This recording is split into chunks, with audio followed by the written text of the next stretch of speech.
Hello and welcome to another realistic sketchbook tour. If you've seen my previous sketchbook tour, you'll know I love a good messy sketchbook. I call these realistic sketchbook tours because I see a lot of people online sharing very, very perfect sketchbooks, and there's no problem with that, but it makes me feel inferior. So here's a very messy sketchbook to hopefully make you feel better if your sketchbook doesn't look perfect either. As you can see, it's lived a life. This sketchbook has been everywhere with me. It's a Royal Talens art creation mixed media sketchbook, and I honestly find that it takes everything pretty well. Pencil, charcoal, painting, anything, it's fine. Let's just have a look, because you're not here to see the outside, even though it's my favourite colour. It's the best sketchbook I've ever had. I love it, I'm very attached to it. Here's where we started in May 2022, finished on my birthday this year, so about a year's worth of sketchbooking. Please excuse this blister on my hand, by the way. I got it in a very apt way. I opened too many old oil paints in a row and gave myself a blister. Anyway, I always start my sketchbook with something a bit fancier than I would normally do because I never want to fuck up the first page. So here's a little gouache sketch of some bluebells in the woods. This is also gouache, I think, a sunset scene from my garden and a pencil and watercolour sketch. Another reason this is a messy sketchbook, you can see where the pencil from this side has transferred onto this side. This is where my partner and I went to Italy, and in amongst the paintings of Aperol Spritz and plane journeys, there's also lots of tallies of card games that we played. These are from the botanical gardens in Naples. I remember the frogs were so loud, they were just so loud. A bunch of souvenir receipts here, and these are from achieving my childhood dream of visiting Pompeii. I've wanted to go to Pompeii since I was about 7, and it was a dream. Another one from Pompeii. And then here is a limoncello recipe from a lovely woman called Anna that we stayed with. She plied us with so many free things, but most importantly with limoncello. And it was so nice, and we kept having more, and then she decided she'd just teach us the recipe. So here it is. We are yet to make it. I don't think it would be as good with the 2 Cornish lemons that we managed to grow a year. Here's my partner in the Italian mountains with a beer.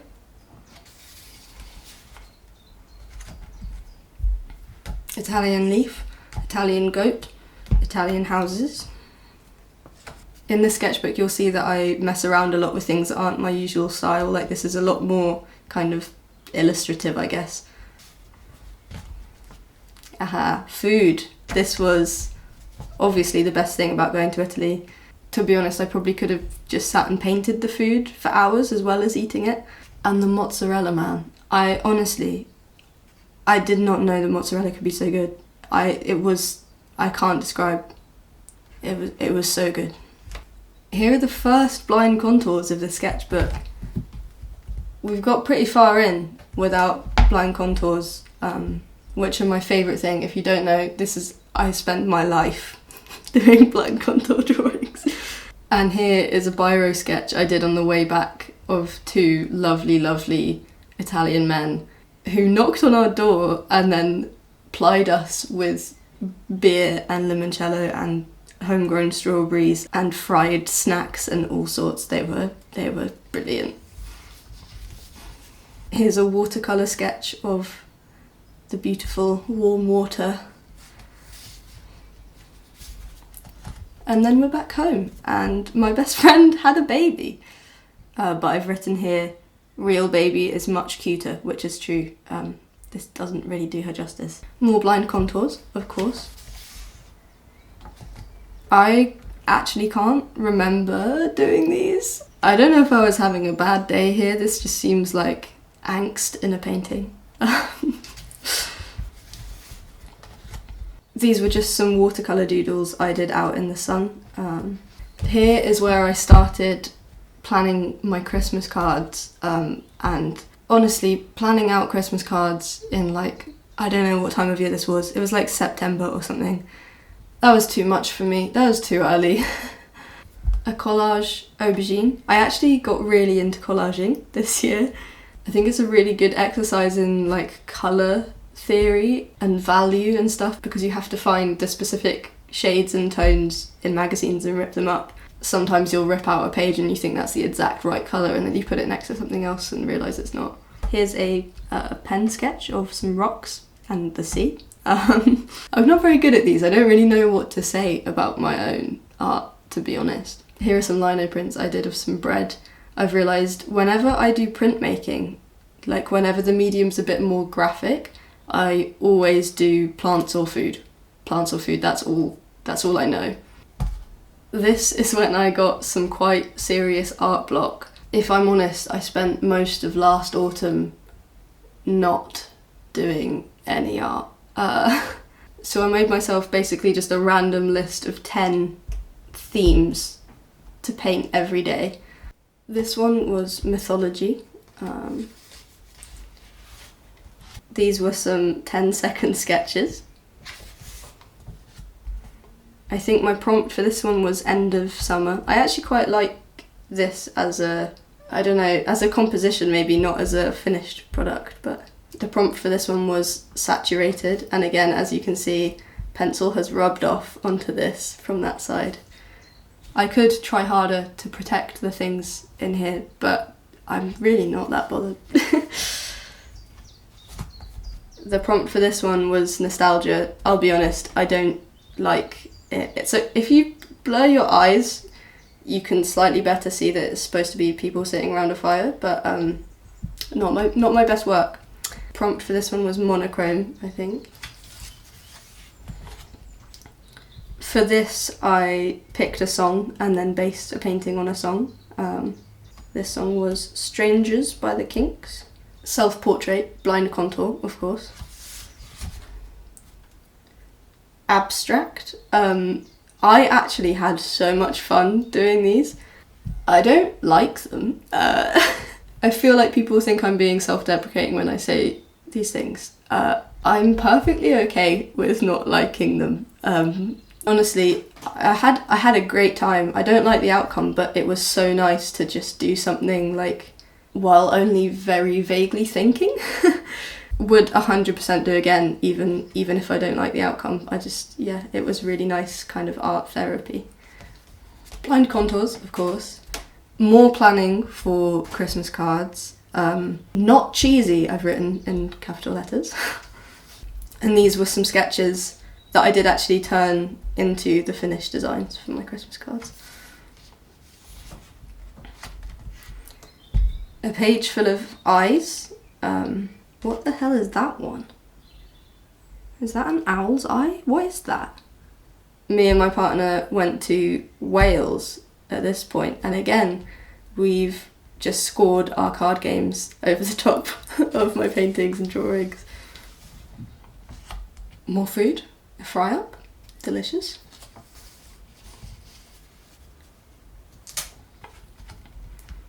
It basically rained the entire time we were in Wales, which, I mean, was to be expected, I suppose. And more blind contours. I love this one. I find it so funny. I also quite like this little limp arm. Some more gouache woodland painting. This was the holiday cottage owner's dog. It was such a good dog, such a good spotty boy. Some biro sketches. You can see I started putting effort in and ended not doing that. And a little pencil sketch of a boat. I don't really know why I'm bothering to talk over this. Like, you can see that's a boat. I don't know why I'm telling you. Here's a gouache sketch of my friends sitting outside a pub. I had quite a lot of fun with the light in this one, and a little snowy scene. I quite like these as well. I don't have any actual ink, but I love ink drawings. so I tried to replicate that with watercolour. But yeah, I quite like the way they've turned out. Everything's a little bit out of proportion, but I like it. This was a fun experiment with using limited colours. Again, much more graphic than my normal style, but I quite like the way they've turned out. 2023 art goals. Shall we see if I've achieved any of them? Get out of the comfort zone. Yeah, I guess through the sketchbook I have. Keep learning. Consciously develop skills. I feel like, yeah, I'm doing that slowly in my own way, at my own pace. Paint outside. I've only painted outside once this year. Admittedly, it has been a particularly cold spring, but I need to get on that. I do need to get on that. More portraits, not just of Saya. It is true that I mostly just paint Saya. Saya's my partner. He's everywhere in this book, to be honest. And get art on walls anywhere. I just put my art up in a cafe, so there we go. Mostly achieving these goals. That feels nice. I also wrote here, daily art practice with a question mark, which we are about to get onto. Pencil lead broke, and now I am trying to draw with a tiny brown stub. Yeah.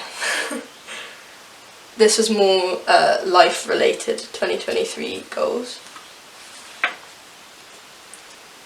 And this is where my daily art practice started. So this was New Year's Day, so obviously paintings of booze from the night before. And blind contours. This is a very common theme since I started my daily art practice. Basically, I wanted low pressure, but enough pressure to make me actually do something every day. So if I wasn't feeling it guaranteed, I just spent 10 seconds on a blind contour drawing, and that counted. That was enough. As long as I put pen to paper, that's all. I genuinely think that doing blind contour drawings, even if you only spend 10 seconds a day on them, I really think that it improves your spatial awareness and your ability to get things down quickly. This is just a contour drawing, not a blind contour. Blue, very, very blue. More blind contours. This is a little fireplace scene in, I think this is gouache. And oh look, more blind contours. I played a game with my family where I sat on one side of the paper and they sat on the other, and we had to draw each other without looking at the paper. More of them. Here's a little acrylic painting of a pomegranate. You know that that's a pomegranate. I don't know why I'm explaining, and some figure drawings. I think what happened here was I realised that the past few pages had been pretty low effort. I wanted to do something a bit like higher effort and better, but I also really wasn't feeling it at the time, so I just didn't finish. My camera just cut out and I got annoyed, so I had to go and have a snack. But I'm back now. Here's a screen print that surprisingly isn't of plants or food.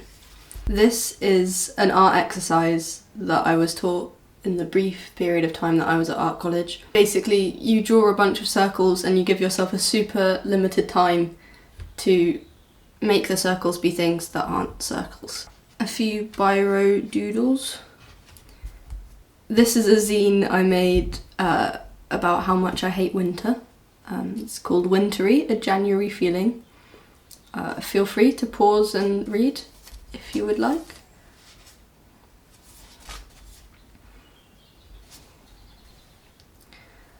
These are some blind contour and non-blind contour drawings of my partner's jewellery. He started a jewellery business this year, making beautiful things out of sea glass. If you ever see me wearing a necklace of any kind, it's always one he's made. A lino print of some leaves, of course, and some blind contour drawings from the Right to Roam protest that I went to on Dartmoor. This is another collage that I really like. I love collaging. It's just like painting with paper. It's great. An acrylic sunset. And another blind contour.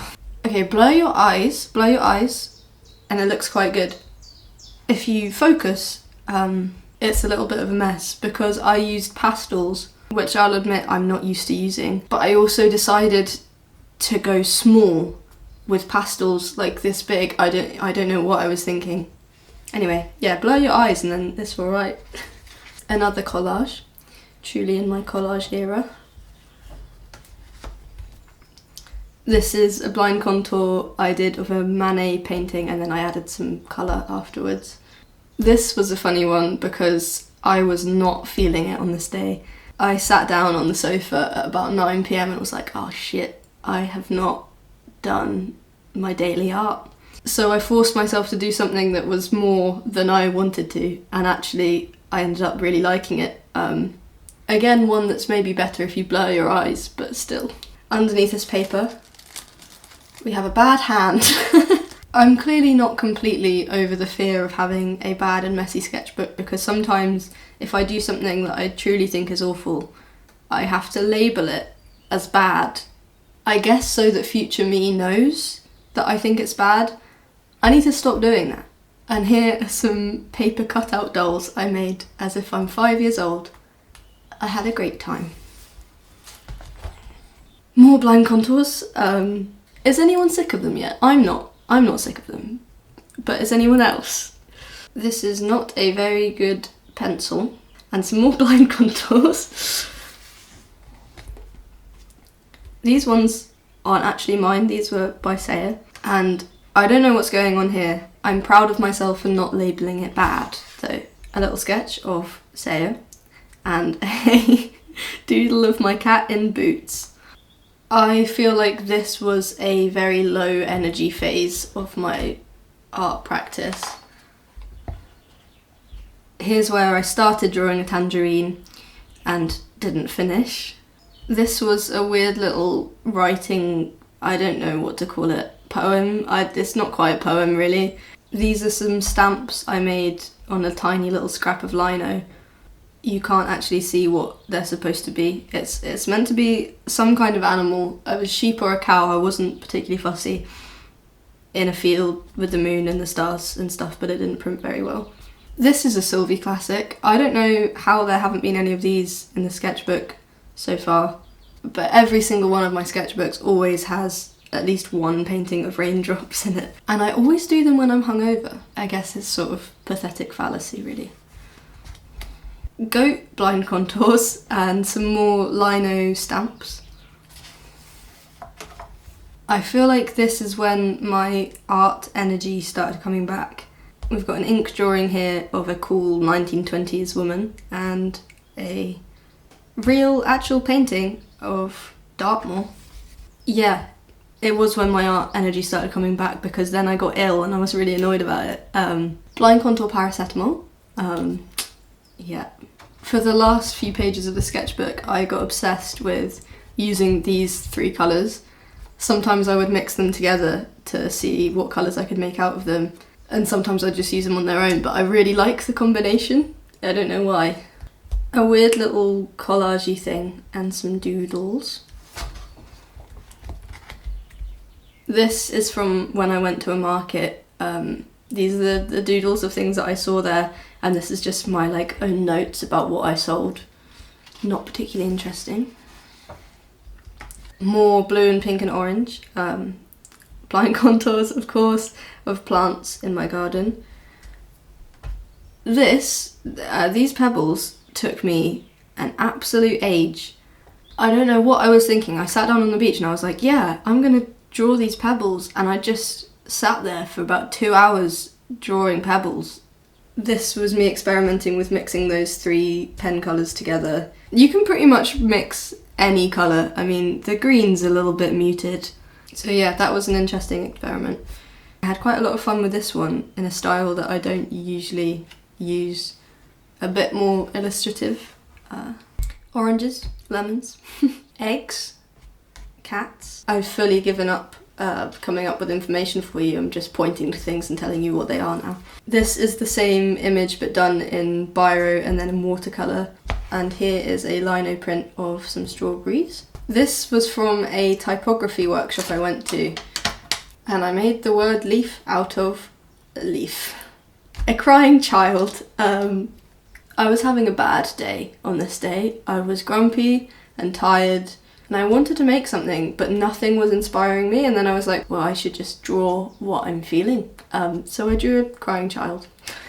This is a little biro sketch taken from the end of Fleabag, which did reduce me to being a crying child. And here's a blank contour from when my partner took me out for my birthday. And that is us. That is it. This is the back of the sketchbook where I tested out paints and stuck stickers and leaflets and a doily for some reason. Thank you for watching. I hope I've made you feel better about your own art. Yeah, see you in another year when I've finished my next sketchbook.